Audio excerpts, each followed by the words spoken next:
ഈ കോഴിക്കോട് മാവൂർ റോഡില് ഒരു വലിയ ബിൽഡിംഗ് ഉണ്ട്.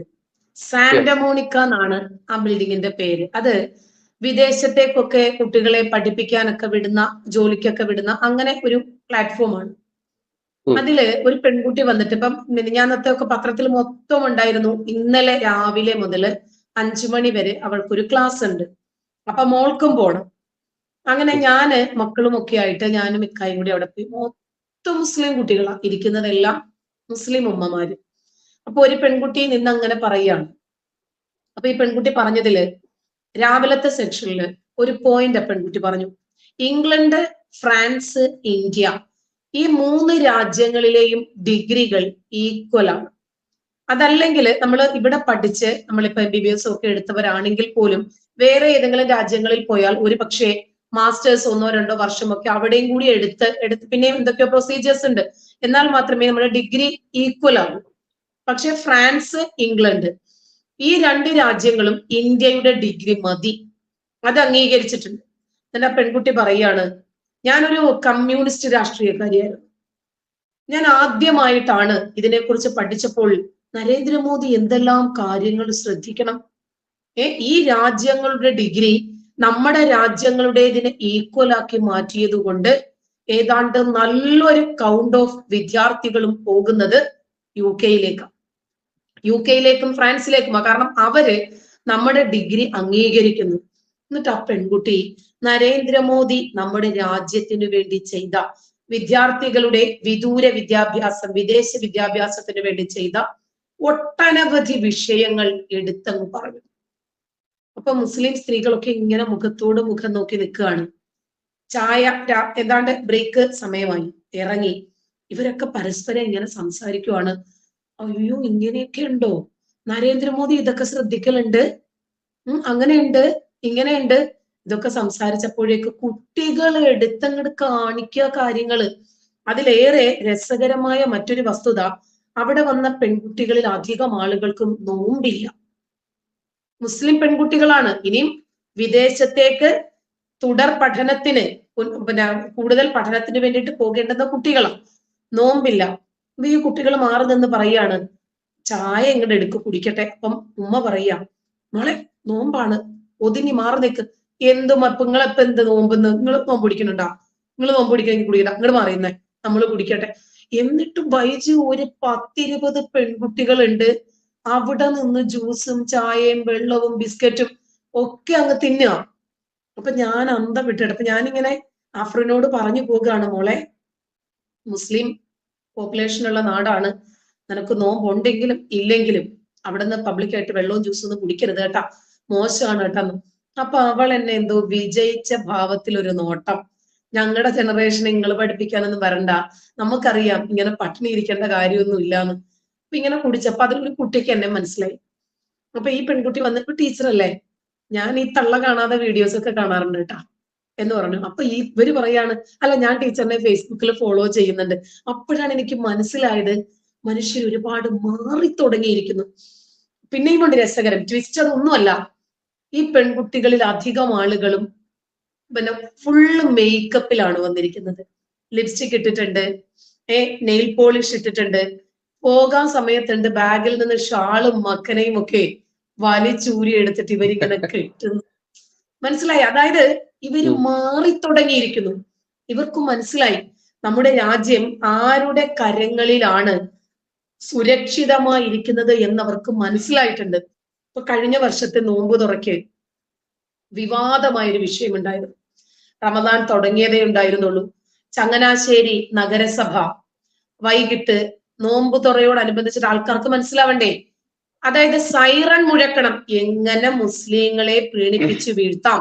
നഗരസഭാ സെക്രട്ടറിയുടെ ഉത്തരവാണ് വിവാദത്തിലായത്. പുത്തൂർ പള്ളിയാണെന്ന് തോന്നുന്നു. മുസ്ലിം ജമാഅത്തിന്റെ അപേക്ഷ പ്രകാരമാണ് മാർച്ച് 23-ാം തീയതി മുതൽ നോമ്പ് അവസാനിക്കുന്നത് വരെ വൈകിട്ട് 6:39 മുനിസിപ്പൽ സൈറൺ മുഴക്കണം. ആലോചിക്കണം എവിടെ വരെയാണ് ഈ മതം എത്തുന്നതെന്ന്. അതായത് അഭ്യസ്തവിദ്യരായ ഒരു വിഭാഗം ആളുകൾ ചിന്തിക്കുന്നു, ഇതെന്തിനാണ് നോമ്പ് തുറക്കാൻ വേണ്ടിയിട്ട് മാത്രം ഇത് മുസ്ലിങ്ങൾക്ക് മാത്രം എന്താണ് കൊമ്പം തുമ്പിക്കയോ വല്ലതും ഉണ്ടോ? അതാ ഞാൻ പറഞ്ഞത്, വലിയൊരു വിഭാഗം ആളുകള് ഈ മക്കനെയും ഈ തട്ടവും ഇതൊന്നും ഇവർ അംഗീകരിക്കുന്നില്ല. നോമ്പ്, നിക്കാരം ഇതൊന്നും ഇവർ അംഗീകരിക്കുന്നില്ലെന്ന് മാത്രമല്ല, രാജ്യത്തിന്റെ പുരോഗതി എങ്ങോട്ടാണ് പോകുന്നത് എന്നതിനെ സംബന്ധിച്ചിട്ടാണ് ഇവർ ആലോചിക്കുന്നത്. പിന്നെ ബൈജു മുമ്പ് പറഞ്ഞതില് എനിക്കൊരു തിരുത്തുണ്ട്. ബൈജു പറഞ്ഞു ഡോക്ടർ അബ്ദുസലാം അല്ലെ, അദ്ദേഹവുമായി സംസാരിച്ചപ്പോൾ ഏറ്റവും കൂടുതൽ മാറിക്കൊണ്ടിരിക്കുന്നത് ക്രിസ്ത്യൻ സമൂഹമാണെന്ന് പറഞ്ഞില്ലേ? അല്ല ബൈജു, നമുക്ക് തെറ്റിയതാണത്. ഏറ്റവും കൂടുതൽ മാറിക്കൊണ്ടിരിക്കുന്നത് മുസ്ലിം സമുദായമാണ്. നമ്മളത് കാണുന്നില്ല. പക്ഷേ പലപ്പോഴും മീഡിയ പ്ലാറ്റ്ഫോമുകളില് അത് ചർച്ചയ്ക്ക് വരുന്നില്ല. ഞാൻ പറഞ്ഞുതരാം. ടിക്ടോക്ക് ഒന്ന് എടുത്തു നോക്ക്. ഏറ്റവും കൂടുതൽ ടിക്ടോക്കിൽ വൈറലായതാരാ? മുസ്ലിം സ്ത്രീകളാ. അതുപോലെ സ്മ്യൂൾ എന്നും പറഞ്ഞ് പാട്ട് പാടുന്ന ഒരു ആപ്പുണ്ട്. ഇതൊക്കെ ഉപയോഗിക്കുന്നത് മുസ്ലിം സ്ത്രീകളാ. ഫേസ്ബുക്ക് ഉപയോഗിക്കുന്നത്, ഇന്ന് ഞാനൊരു സെൻസസ് കണ്ട് ഞെട്ടിപ്പോയി, ഏറ്റവും കൂടുതൽ മുസ്ലിം സ്ത്രീകൾ അവര് സോഷ്യൽ മീഡിയ പ്ലാറ്റ്ഫോമുകൾ ഉപയോഗിക്കുന്നു. എന്ന് ആലോചിച്ച് നോക്കിക്കേ. ഏതെങ്കിലും ഒരു മുസ്ലിം പെൺകുട്ടിയോട് നമ്മൾ പറയാണ് പ്രൊഫൈൽ പിക്ചർ ഇടല്ലേ, ഹറാമാണ്. ഫോട്ടോ എടുക്കല്ലേ, ഹറാമാണ്. ലിപ്സ്റ്റിക് ഇടല്ലേ, മേക്കപ്പ് ഇടല്ലേ, ആൺ സുഹൃത്തുക്കളുമായിട്ട് നിങ്ങൾ ഇടപഴകല്ലേ, നിങ്ങൾ വേണമെങ്കിൽ ഗേൾസ് സ്കൂളിൽ പഠിച്ചോ, ആരംഗീകരിക്കാൻ തയ്യാറാകും? അതായത് അവർക്ക് മനസ്സിലായിരിക്കുന്നു. നമ്മുടെ TP സുൽഫത്തൊക്കെ എത്ര കണ്ട് പരിശ്രമിക്കുന്നുണ്ട് ഈ കേരളക്കരയില്. TP സുൽഫത്ത് കൃത്യമായി പറഞ്ഞു, RSSന്റെ ശാഖകൾ മലപ്പുറത്തിന്റെ മണ്ണിൽ തുടങ്ങണമെന്നാ പറഞ്ഞത് പബ്ലിക്കായിട്ട്. ഭയന്ന് പിന്മാറാനല്ല. അവരിപ്പോ ഉള്ളത് BJP എന്ന രാഷ്ട്രീയ പാർട്ടിയിലാണ്. ഇവര് എന്തെങ്കിലും കാണിച്ച് ഉമ്മാക്കി കാണിച്ച് പേടിപ്പിക്കാനൊന്നുമില്ല. മദ്രസകളിൽ എങ്ങനെയാണോ ചെറിയ കുട്ടികളെ മതം പഠിപ്പിക്കുന്നത്, അതുപോലെ തന്നെ RSSന്റെ ശാഖകൾ മലപ്പുറത്ത് എമ്പാടും തുറക്കണം. എന്നിട്ട് അവിടെ അവര് സനാതന ധർമ്മം പഠിപ്പിക്കട്ടെ എന്നാ പറഞ്ഞേ. പിന്നെ നമ്മുടെ ബീഗം അല്ലെ, ബീഗം അവരുടെ പേരെന്താണ് ബൈജു? ബീഗം ആശാ ഷെറിൻ. അവര് കൃത്യമായിട്ട് പറഞ്ഞു, RSS ഏതെങ്കിലും ഭക്ഷണത്തിൽ തുപ്പിയതായിട്ട് നിങ്ങൾക്ക് അറിയാമോ? BJPക്കാർ ഏതെങ്കിലും ഭക്ഷണത്തിൽ തുപ്പി ഹലാലാക്കി ആർക്കെങ്കിലും കൊടുത്തിട്ടുണ്ടോ? ഇങ്ങനെ അനേകായിരങ്ങള് മനസ്സിലാക്കിയവർക്ക് തുറന്നു പറയാൻ കഴിയുന്നില്ല. കഴിഞ്ഞ ദിവസം നമ്മുടെ കാടാമ്പുഴയെ കൂടി നമ്മൾ എടുത്ത് പറയേണ്ടതാണ്. അതെ, മറ്റവരുണ്ടല്ലോ, മെഹറുന്നിസ, മറ്റേ ഈ ചാനലിലൊക്കെ ചർച്ചയ്ക്ക് വരുന്ന നുസ്രത്ത് ജഹാൻ.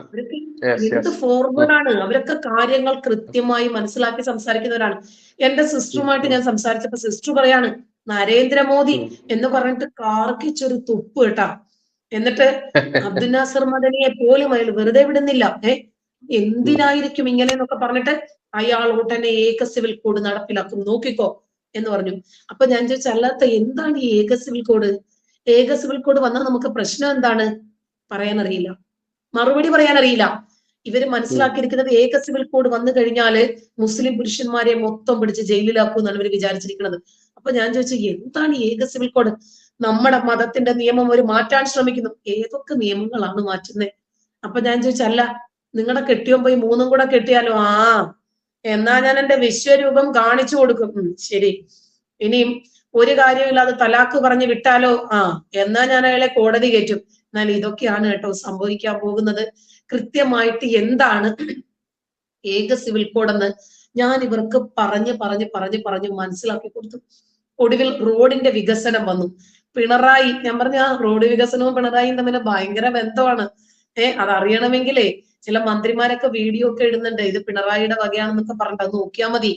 അത് പെൻഷൻ, ഇങ്ങനെ ബൈജു പറഞ്ഞു വന്നപ്പം എല്ലാം അവസാനം ഇവർക്ക് മനസ്സിലായി, കുറച്ചുകൂടി ഇരുന്നാൽ ഞാൻ നരേന്ദ്രമോദിയുടെ ഫാനായി മാറുമെന്ന്. അങ്ങനെ ഇനി മേലിൽ ഈ വിഷയം എന്നോട് സംസാരിക്കരുത് എന്ന് പറഞ്ഞിട്ട് എന്നോട് ചൂടായി ആ ടോക്ക് അവിടെ ക്ലോസ് ചെയ്തു.